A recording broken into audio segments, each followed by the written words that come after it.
Welcome to A Day in My Life. Food trip tayo sa Divisoria kasama si Maki. Our first stop is Asian Food House. Binabalik-balikan talaga namin yung noodles dito kasi super sarap. In order ko is seafood noodles at 180 pesos and si Maki naman is beef seafood noodles at 250 pesos.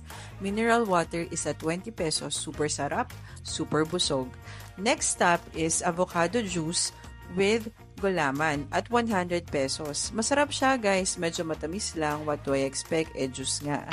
Next is banana Q naman. Don't forget to buy banana Q here. Sobrang sarap din, 25 pesos. Next stop is Master Siomai. 47 pesos lang dito guys compared sa other mall, 50 pesos. Sarap din nito.